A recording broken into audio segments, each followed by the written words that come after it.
Welcome to the Creative Play and Podcast Network. Join us as we share our favorite RPGs, one-shot games, tabletop games, reviews, and convention panels. Sit back and enjoy the show.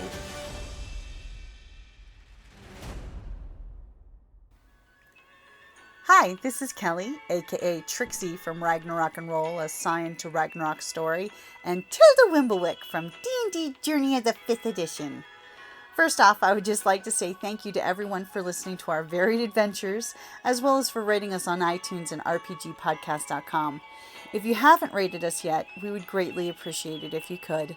And if you're looking for more ways to support our efforts, we are now on Patreon, a great site where you can help us continue making more podcasts, as well as some special surprises for our patrons. If you can, please look us up at www.patreon.com/cppn. Every little bit helps. And again, thank you for listening. Hey guys, Jim here. And Kelly. Welcome back to the Creative Play and Podcast Network and hashtag RPGaDAY2023, which is a very important day, August the 20th. What game will you still play in 20 years from now? So the year 2043. I will still be playing Dungeons and Dragons. For sure. I'll probably still be playing a lot of them. But, you know, it's near and dear to my heart. It'll be Dungeons and Dragons, the 20th edition. Remember when we started Journey of the 5th Edition? Mm-hmm. And the gaming group we got together and we were joking about what we needed to do was create a retirement home for gamers, and we were going to call it Looking for Group Home. We still need to do that. It's been a decade since we came up with that idea. We're getting closer to retirement. We need to work on that idea. Yeah, you'd have red-eyes conventions or, game nights. And, of course, there would be the RPG room and then, of course, the console games, although, I don't know, arthritis, by then will have to be a little more careful, I guess. Yeah, that would have been awesome. And I fully expect to still be role-playing, well into my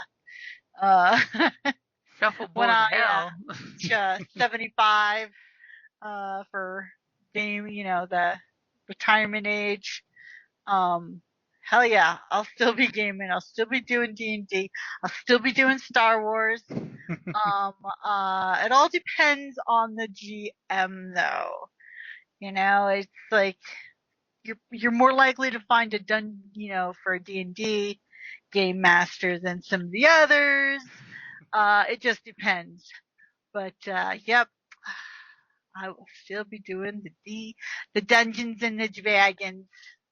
Who we kidding? Because we're hitting the 10-year anniversary for 5th edition next year. I mean, I'm totally throwing that out there. Yep. So in 20 years from now, we'll totally have like a phone app to run the game for us. It will all be AI for the GM. My God, the AIs will be taking over the world. Then you'll have some gray-haired neckbeard that'll be, us saying, back in my day, you didn't get no AIs running your games with their shenanigans. But yeah, I'm pretty sure Dungeons and Dragons will be there in some format, as it has for the 50 years that we're hitting. Yeah, next year's going to be the 50th anniversary, something like that. No, 45. It's the 45-year anniversary of Dungeons and Dragons next year, because it's 77, I think. That is the 50th.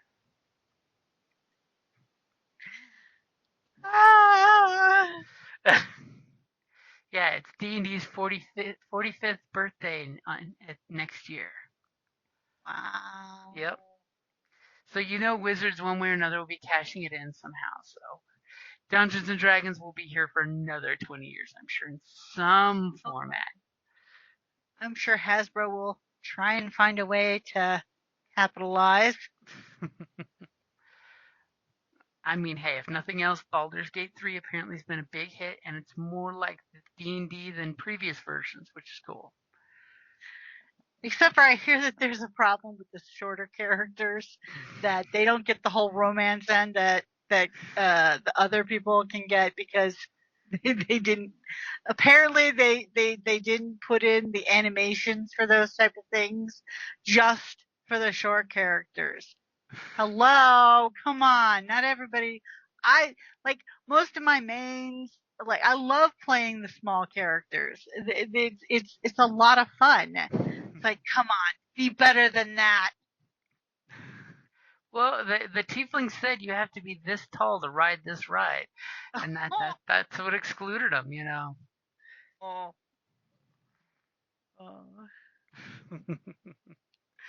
And yeah, I'm pretty sure we'll be playing Star Wars in some form in 20 years from now because it's Star Wars. It's ageless. Mm-hmm.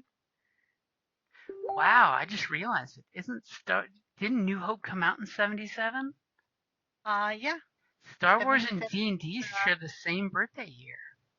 You know what also came out that year and also had Mark Hamill starring in it? Well, he had a part in it, not starring in it, but was Wizards by Ralph Bakshi, the animated film. Mm-hmm. And that movie spawned a lot of different things. Uh-huh. As a matter of fact, Elfquest, which I love, was the elves were inspired by the elves from that movie, Weehawk. Mm-hmm. That was the name of the main elf. So very cool. Yeah. Wolf Riders. This is how one thing inspires another thing. Mm-hmm. Okay, so I think that wraps us up. In 20 years, we will still be rolling the polyhedral dice and still refusing to go electronic dice, I bet, too. Just saying. It's not as fun. It lacks the tactileness. Mm-hmm. Yeah, and the collectability. Mm-hmm. They're so pretty. Everyone likes the goblin rocks to go clickety-clackety. In pretty, pretty colors. Alrighty, guys. Thank you for listening and have a great evening. Bye. Thank you for listening to the Creative Play-In Podcast Network. If you enjoyed our show, please check out D&D Journey of the 5th Edition and Ragnarok Enroll a Scion Hero to Ragnarok Story. Also, check out our Patreon page for more content and behind-the-scenes things, as well as joining us for a one-shot game or two.